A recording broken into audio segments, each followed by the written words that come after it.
are one round closer to seeing our first ever multi-time overall champion. To add to that excitement, our Pro 2 class is separated by just 5 points. Which one of these riders is going to add their name to the champions list? It all happens at round number 6 of the Kenda Full Gas Sprint Enduro Series.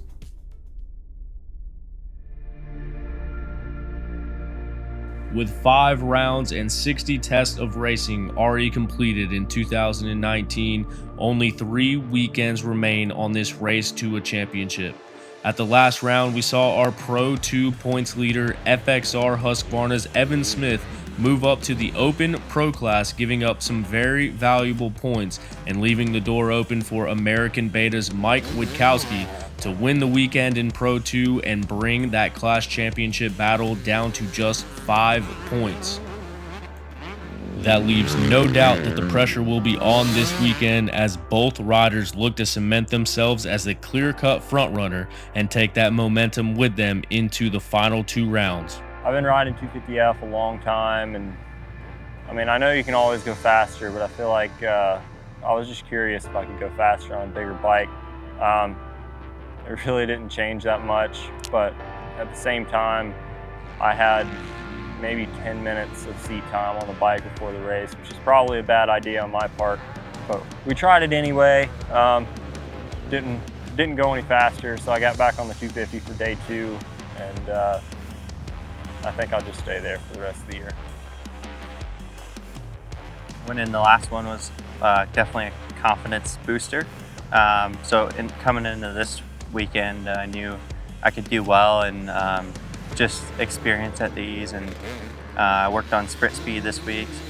No one really likes to work on it that much because you're pushing the limits and you're really on the edge. So I don't really like to be on the edge that much, but this week I worked on it and tried to ride the edge a little bit more and just get in my uncomfortable state and just try to be comfortable in that, if that makes sense.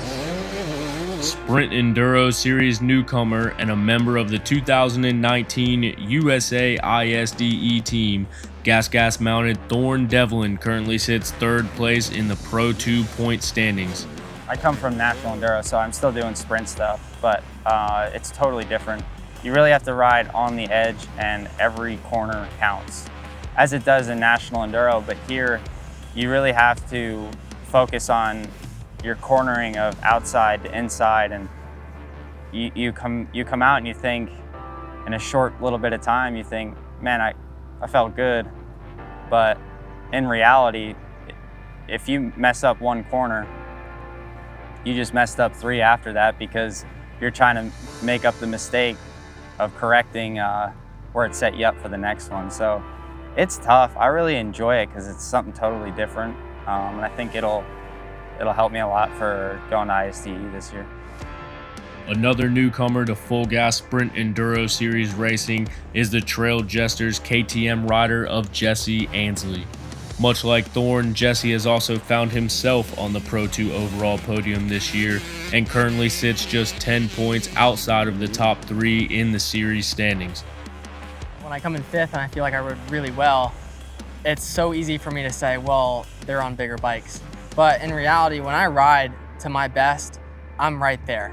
I'm, a second off of, these guys are top XC2 guys, and that's my goal next year. And so if I'm running a couple seconds behind them, in reality, that's not bad at all. So riding the 125 is tough, definitely, and it's so easy to have an excuse per se, but I try every test, like especially if I do bad, I try to critique myself, and I try not, and it's really hard to, but I try not to blame the bike or anything like that because I know I am at a disadvantage, but I have one of the best 125s out there, and it's super powerful, and I feel really comfortable on it. So if I'm comfortable and I'm riding well, and I've already proven it this year, I've already won a couple tests, so there's no reason for me not to.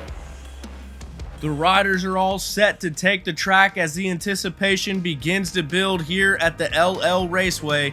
Round number 6, day number 1, here we go.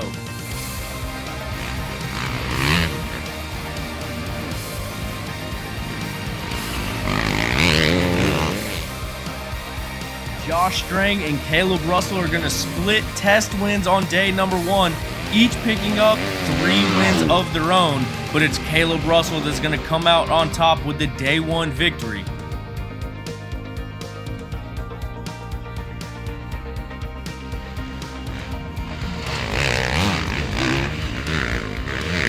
Evan Smith may be nursing a hand injury, but you would never know it. He picks up right where he left off and takes the day 1 win in that Pro 2 class. A minor setback in the woods for Mike Witkowski is going to put him just shy of the podium here in day number 1. Instead, Jesse Ansley takes that 3rd place spot on day 1, and newcomer Ben Nelko takes 2nd.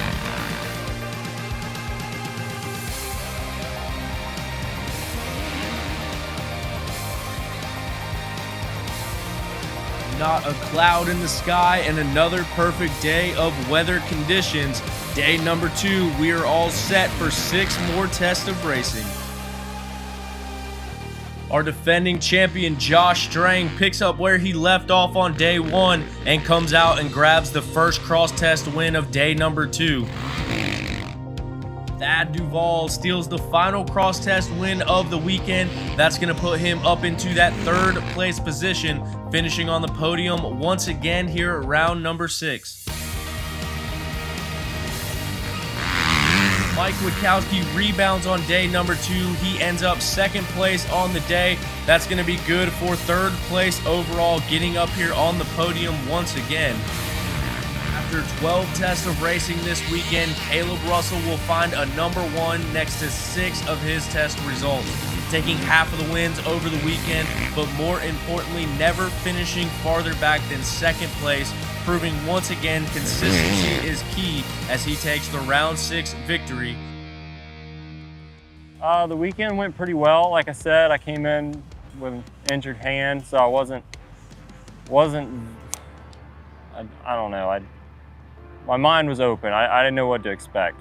And coming in, I think I was 2nd fastest through the first test, only like a 2nd off or something, and won the 2nd test and had actually some really good times. Not exactly where I would be if I was healthy, but still on par. You know, I wasn't too far off, so I was able to nurse the hand and hold on for 10 minutes at a time, just long enough to have a good weekend. Just the beginning, I just struggled with the slick conditions and just not the right setup.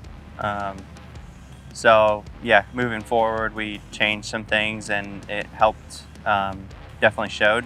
And then day 2 was just way better, and I won the first test of day 2. So I mean, I wish I would have started day 2 like I started day 1. Yeah, this weekend was pretty tough. I mean, everybody has a bad weekend every now and then, but I'm not too far from here, about 3.5 hours.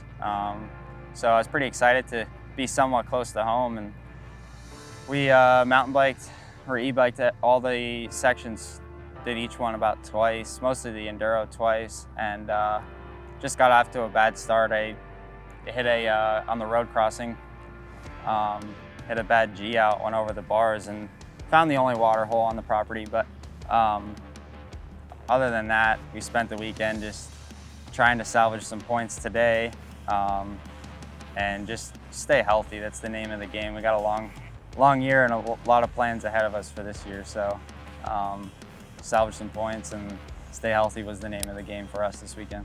Yeah, this weekend was hit or miss. I had some really good tests, and I also had some bad tests where I crashed or whatever. But yeah, it was another weekend of getting 4th. Honestly, that's kind of where I've been sitting this year. And I felt like I rode really well a couple tests, and it's like I said, like when you crash, your weekend's pretty much over. So I had some get-offs this weekend, and yeah, as long as I can put in some good tests, and I haven't been able to completely put a whole weekend together, but I've put in some good test times before, and especially this weekend. So, you know, in a full circle, this weekend was okay.